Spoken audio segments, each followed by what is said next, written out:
So we'll start with the rapid fire round. Describe what your organization does in one sentence. Kochava builds attribution and measurement technology for advertisers and publishers.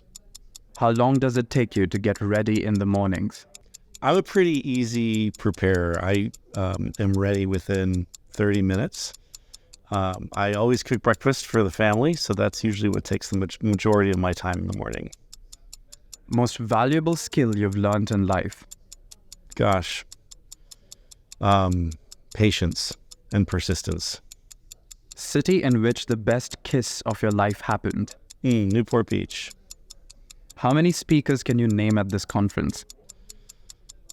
Ooh. I suppose you'll ask me to name them if I give them a number. I pass. Okay. In one sentence, describe one problem that your organization is facing. Organizational leverage to further scale faster. How do you relax? Swimming in the morning in the lake. A habit of yours that you hate? Habit of mine that I hate. I'm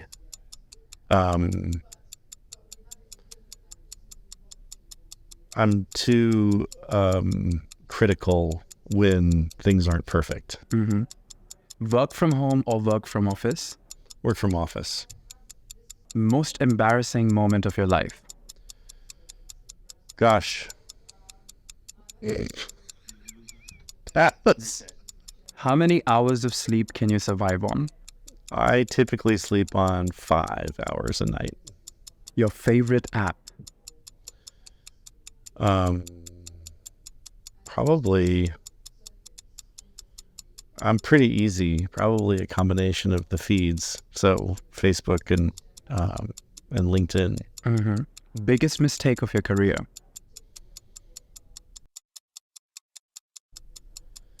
I don't know.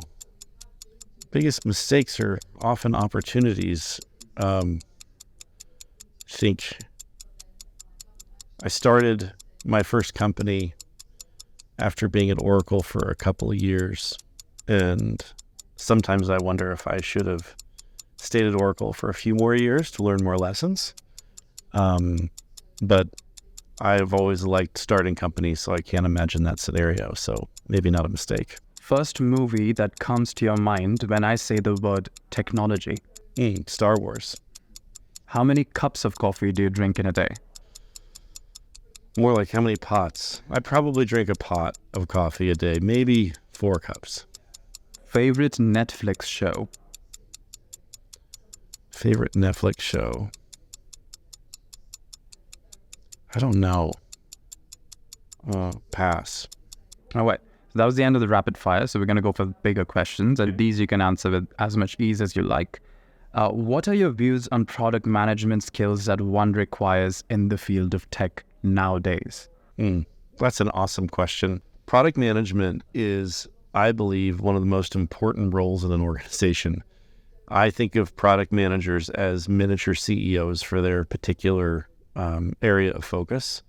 And what that means is typically few people work for you, but it's your job, if you're successful, to be influential to everyone, ranging from engineering to marketing to go to market, PR. And if product managers believe that their job is simply to write PRDs, they're not in the right business. If product management believes that their job is to do program management or project management, they're not in the right business. And equally, product management is also not, pie in the sky brainstorming in perpetuity and never getting anything done. It truly is like a cross-functional, strategically important role. And I think that is the success of technology companies today, is your product team. And how does one go about looking for such a product manager in the first place? I think of product managers, as I mentioned, as miniature CEOs. And so I think it depends on the maturity stage of an organization. You can look for young, green, enthusiastic individuals who can fill important aspects of product management, provided you have the right leadership. Over time, I think what you want to do is really recruit individuals who will likely be running a company in the next 5 to 10 years, and think about that in that context. And nothing is perfect. I'm not suggesting that we have been perfect at doing that at Kochava, but I think that's the North Star that you should be driving towards if you're in a leadership role of a company. Apart from all the benefits, do you think planning strategic partnerships may have a downside too? Yeah. I think if I understand the question correctly, I think the downside is you sell yourself out too short and too quick. Oftentimes, if you've got a great idea, you think you know who would value this, you know who would benefit from this, and you identify the strategic partner candidate. And instead of building it, you effectively educate the partner that you would otherwise have a lot of opportunity to emulate and replicate. And so I think there's a really important balance when you desire fast go-to-market.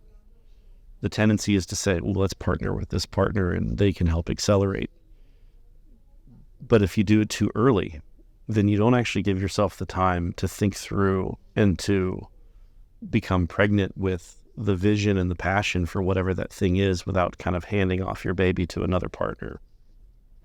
And a lot of people believe that making partnerships is the future, though. So what do you have to say about that? Certainly, organizations are far more loosely coupled mosaics than they were in the past, meaning partnerships are far more strategically important today than they were 10, 15 years ago. Having said that, it comes back to your North Star of what's your vision and what's your strategy, and what's below the line, which is good opportunities for partnership, and what's above the line, which is what you have to own wholeheartedly and have it be yours and only yours. And so differentiating that, it creates a really nice, clean governance framework to keep yourself accountable on what you're partnering on versus what you want to make sure you're developing yourself. Do you agree with this statement? The online gaming industry is creating a unique union between entertainment and skill. 100%, and has been doing so for 20 plus years. Massively multiplayer online games were the first social network prior to social becoming big. And what was underappreciated was that they were the first social networks because real community, real relationships were being developed around a common digital platform. And in the case of MMOs, it was stateful. There was time-based sessions with raids. There was, still are, but that arguably was the first rendition of metaverse. And people love to talk about how metaverse is changing, but this is really just a continuum of what happened in games, and went from MMOs to social games to mobile games and to now a whole variety of other types of games. But 100% agree with that statement. What else do you think is going to come from gaming into tech in the future? Marketplace, commerce. We've seen some of that with NFTs, specifically around thinking about in-game items as redeemable and transportable goods. Item trading has been around since Ultima Online and earlier. So that's, obviously not new. What is new is having it hit a mass adoption curve. Interestingly, in our business, we're in the business of helping brands, big brands, identify what's efficient with regard to their ad spend. And part of that is owned media. So paid media is where you spend money on social platforms and ads to drive adoption to your product or service. Owned media is where you have your own digital properties and you're promoting another digital property. And one of the areas of real growth that we believe in for 2023 and beyond for big brands is really around loyalty. And loyalty is just another version of in-game items. And the parallels are very consistent. And so in many respects, what we've seen in gaming are the pattern template for what we're seeing out of gaming using similar constructs. And we're certainly observing that. What do you think is the reason behind the enterprise software market gaining popularity, and what challenges did it face due to the pandemic? Or is it going to face the recession as well? So Yeah. I mean, enterprise software is certainly not new. I would argue what's new is the way in which enterprise software is being consumed. So in client server days through the 90s, enterprise software is what made companies like Oracle become successful. The compositing of the framework of enterprise software, SaaS delivery, and some of the as-a-service oriented aspects of enterprise software certainly make adoption much easier. The problem, I would argue, is that it's made it so easy that you've got companies that are not companies, they're features. And one of our favorite phrases in the company is FNAC, which is feature, not a company, meaning what should be a standalone thing with interoperable partnership capacities versus what is better for the brand or the the consumer of that enterprise software as a roll-up of capabilities. And so that's an important differentiator. Building features is one thing, but accumulating customers is another.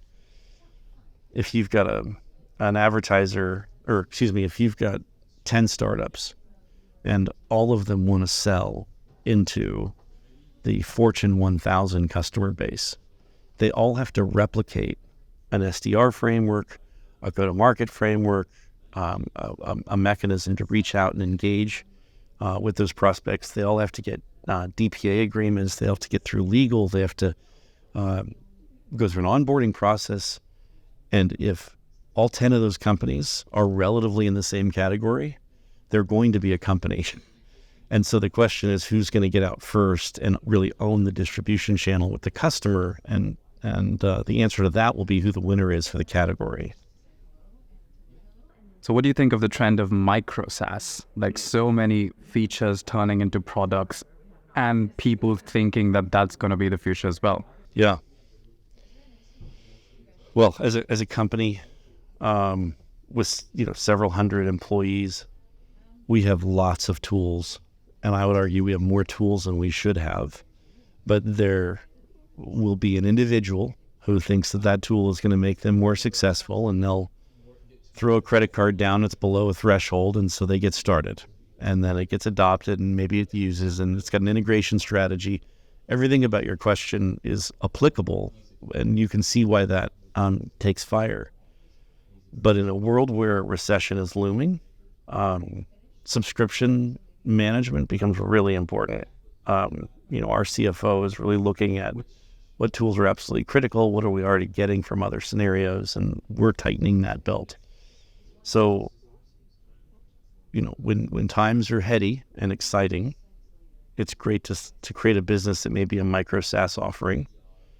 But when unified ROI is an important attribute, if you're going to really hit scale with customers, you better figure out how you're going to be part of a bigger package. Our own technology, as we sell into advertisers and brands, we provide media cost aggregation, we provide deep analytics, we provide attribution, we provide measurement, we provide data pipelining, data syndication, data enrichment. Those are all individual companies, but we provide it in one platform. And so what we are able to tell the CFO as well as our customer, who's the marketer or the CMO, is that you get natural economies of scale by using our platform because it's all. In your opinion, how difficult it is to build a career in the business development industry? I would argue that it's easy to get started in business development. It's difficult to build a career in business development. You're either a rainmaker and closing business and bringing in cash, or you're a talker. And ideas, I'm not suggesting ideas are a dime a dozen. I think there's an argument to that. That's not my point in this argument. Ideas are one thing. Execution on those ideas is an entirely different thing. And either you are, as a career developed business development person, you're synthesizing ideas and synchronizing with teams to get things done, or you're bringing in money. And if you're not doing one of those two things with an outcome-based approach, you're not building a career. You're dabbling in BD. And the last question for you, kind of related to this, is what would you be doing in your life if not this? I really love what we're doing. We not only build measurement and attribution and tracking software. I'm very much a data person, visualization person. Kochava is bootstrapped, and what that means is we've had an awful lot of autonomy.